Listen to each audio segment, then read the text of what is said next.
दर्शक बंधु एही भली ज्ञानवर्धक जिनिस प्रतिदिन जानिबा पाई आपण आमर एही चैनल को एबे ही सब्सक्राइब करंतु एवं पाखरे थिबा घंटी को दबाई दियंतु।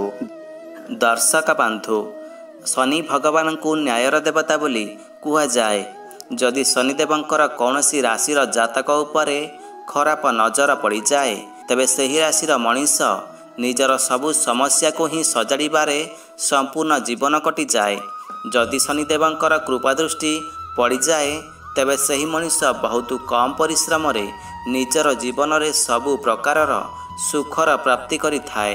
तेबे सही ठारे माता लक्ष्मी को धनर देवी बोली कहा जाए एवं प्रत्येक मनीष यह चाही थाए जे ताहार उपरे माता लक्ष्मींकर अपार कृपा बनी रहू बोली, जेमिति कि तार जीवन रे केबे भी सुख समृद्धिर अभाव न रहू। ज्योतिषंकर अनुसार ग्रह मानकर चलन कारणरू एभली महासंयोग बनुछि। आसंता काली ठारू माता लक्ष्मी और भगवान शनिदेव एका सहित किछि राशि मानकर उपरे प्रसन्न हेबे, जहा फଳରେ ସେହି राशि मानकर भाग्य एबे चमकिबाकु जाउछि। एही राशि मानकर भाग्ୟରେ हेबाकु थिबा लाभ विषय रे आज आमे आपणकु एही वीडियो रे कहिबु। तेबे आपणकु अनुरोध अटे जे आपण एही वीडियो को मन ध्यान देई शेष पर्यंत निश्चय देखंतु एवं शनिदेवंकर कृपा पाइबा पाई एही वीडियो को जल्दी जल्दी सांग मानकर सहित निश्चिंत भाव में शेयर करंतु। तेबे चलंतु आरंभ करिबा। तेबे दर्शक बंधु सर्वप्रथम राशि हेउछि मेष राशि।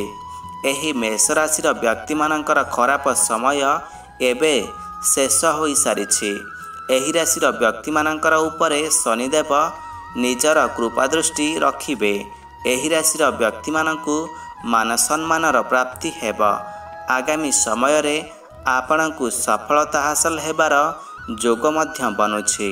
यह सहित स्वास्थ्य संबंधित समस्यारू मुक्ति मिल पारिब।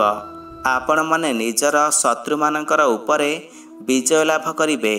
घर परिवार रे खुशीर वातावरण लागी रहिब।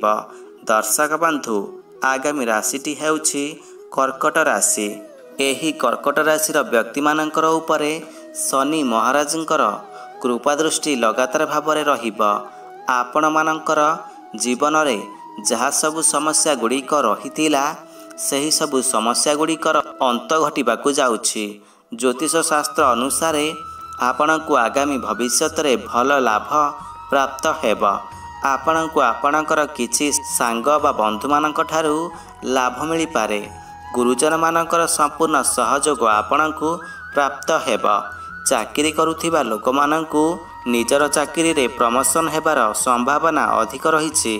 दर्शक बंधु आगामी राशि हेउछि बिछा राशि। एही राशि रे सबु लोकंकु आसुथिबा आगामी समय रे मन चाहुथिबा चाकरी मिलिब। यह सहित लोक मानकर अटकी रहिथिबा कार्य मध्य आगामी समय रे पूरण हेब। आपणकर जीवन रे आगकु आसीबाकु थिबा सबु कष्ट दूर होई जीव। आपणकु आपणकर जीवन रे बहुत जोर रे सफलता पाइबारु केही भी अटकाई पारिबे नाही। जो लोक माने चाकरी खोजुछंती सेमानंकु निश्चिंत भाव में निजर चाकरी रे सफलता मिलिब। दर्शक बंधु आगामी राशि हेउछि धनुराशि। धनुराशिर व्यक्ति मानकर उपरे शनिदेव खुशीपूर्ण रहिबे। खास करी जो व्यक्ति माने व्यापारी अटंती सेमानंकु सेमानंकर व्यापार क्षेत्र रे भल लाभ मिलिबार जोग बनुछि। आपणकु आगामी समय रे सफलतार अनेक प्रकारर मार्ग प्राप्त हेब। धन संबंधित सबु समस्या आपणकर दूर हेब। कार्यक्षेत्र रे आपणकु सम्मानित करा जाई पारे। शनिदेवंकर कृपारू आपणकर कारोबार रे दिनकु दिन लाभ बढ़ी जीव। दर्शक बंधु आगामी राशि हेउछि कुंभ राशि। कुंभ राशिर व्यक्ति मानंकु शनि महाराज अत्यंत प्रसन्न रहिबे। आपणकर जीवन रे सबु प्रकारर बाधा गुड़िक दूर होई जीव। खास करी प्रेम संबंध रे जो व्यक्ति मान रहिछंती सेमानंकर प्रेम विवाह हेबार संभावना रहिछे।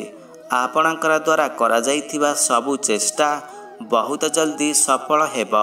आपणकर आर्थिक स्थिति मजबूत रहिब। ଆପଣ ଆପଣଙ୍କର କାର୍ଯ୍ୟକ୍ଷେତ୍ରରେ ଉନ୍ନତି କରିବେ। ନୂଆ ଘର ମଧ୍ୟ ଆପଣ କିଣିପାରନ୍ତି।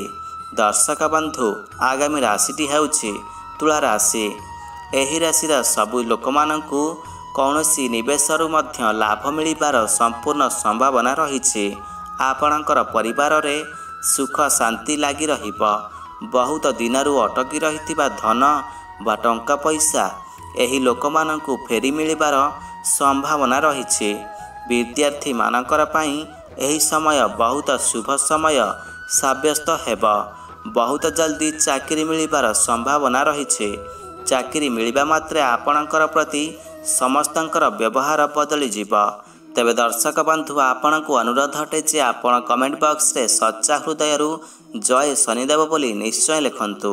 ଏହା ସହିତ ଭିଡ଼ିଓକୁ ଲାଇକ୍ କରି ସାଙ୍ଗସାଥିମାନଙ୍କର ସହିତ ଭିଡ଼ିଓକୁ ଅଧିକରୁ ଅଧିକ ସେୟାର କରନ୍ତୁ। ଧନ୍ୟବାଦ।